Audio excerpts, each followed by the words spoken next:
Selamat pagi, salam semangat untuk kita semua. Perkenalkan, saya Alfonsus Sido Alan.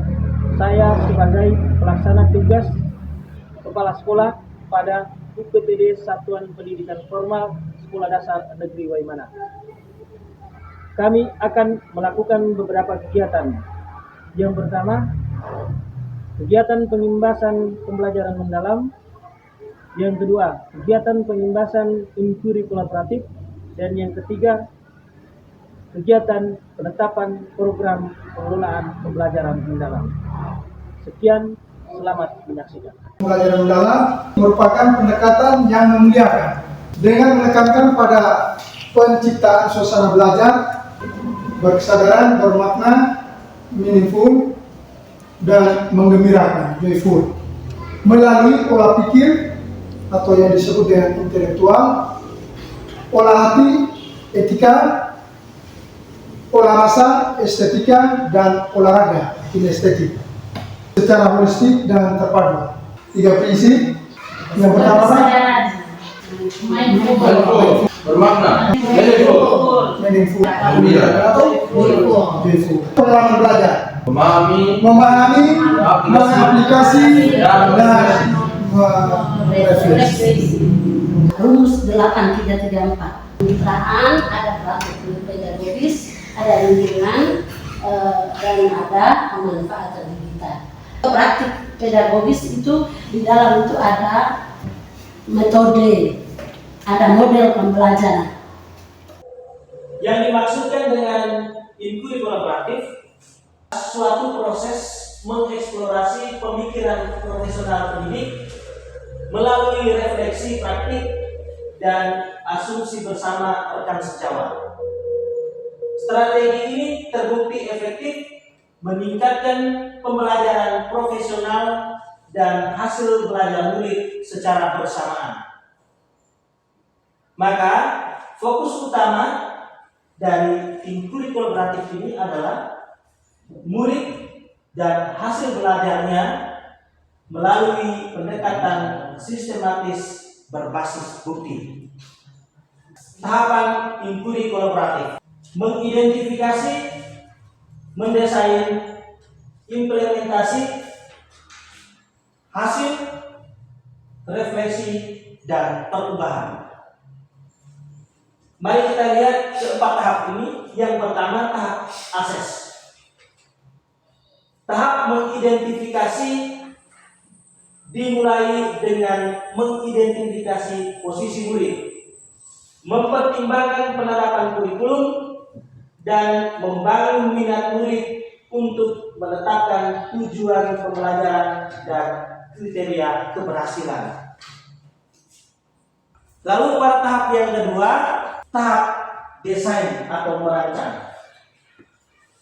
Tahap kedua merupakan perancangan pengalaman belajar yang melibatkan murid dalam mencapai kompetensi sesuai capaian dan tujuan pembelajaran.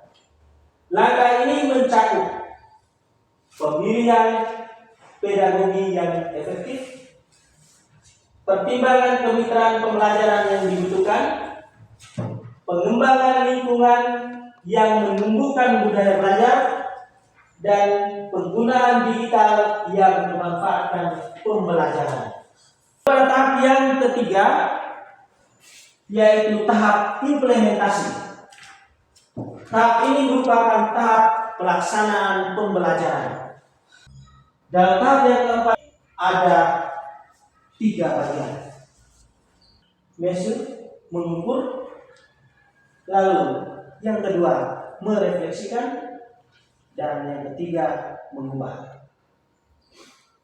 Pada tahap akhir proses, guru berkolaborasi untuk mendokumentasikan pembelajaran murid dari produk dan kinerja murid untuk mengukur pertumbuhan baik dalam konten akademis maupun kompetensi untuk menginformasikan keputusan mereka.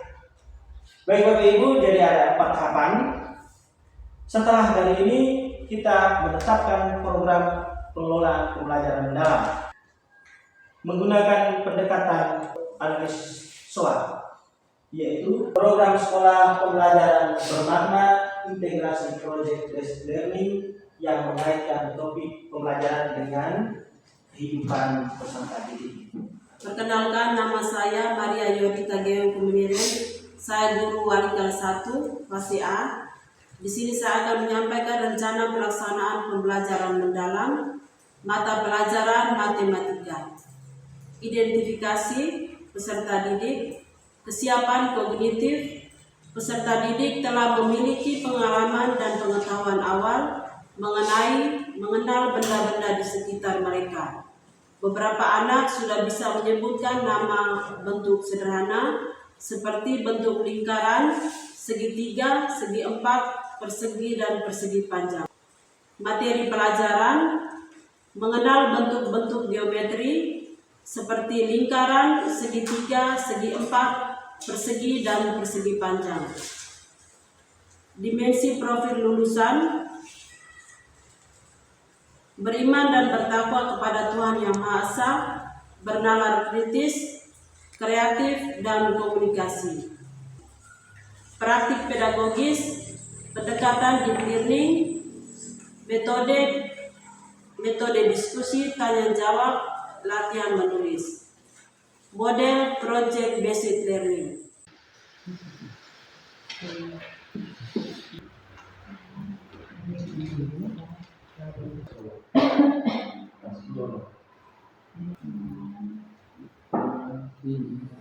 Selamat pagi anak kelas 1.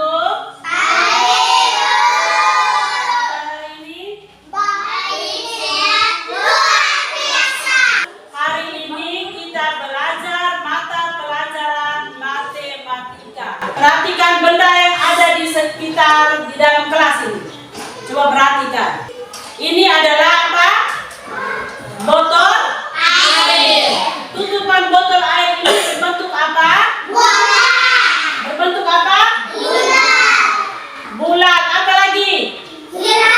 Berbentuk lingkaran. Jadi hari ini materi kita tentang mengenal bentuk benda. Tujuan pembelajaran kita hari ini ada 3. Yang pertama, menyebutkan benda-benda di sekitar yang berbentuk lingkaran, segitiga, dan segi empat. Halo sahabat kecil kelas berbagi. Hari ini kita akan belajar tentang mengenal bentuk geometri. Ada 4 bentuk geometri, apa saja ya? Yang pertama, lingkaran atau bulat.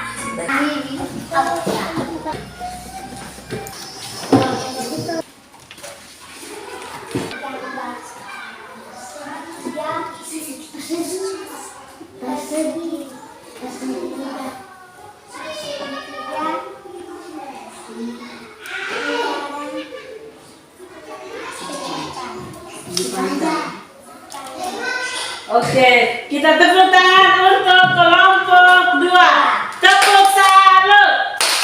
Salut, salut. Salut, salut. Salut. Sekarang Ibu bagi kalian lembar kerja. Kalian kerja masing-masing menghubungkan bentuk benda dengan bentuk gambar. Misalnya ini gambar pintu. Pintu itu berbentuk apa? Persegi panjang. Maka kamu lihat gambar di sebelahnya yang mana gambar persegi panjang. Kamu menghubungkan garis dari benda itu ke bentuk benda tersebut.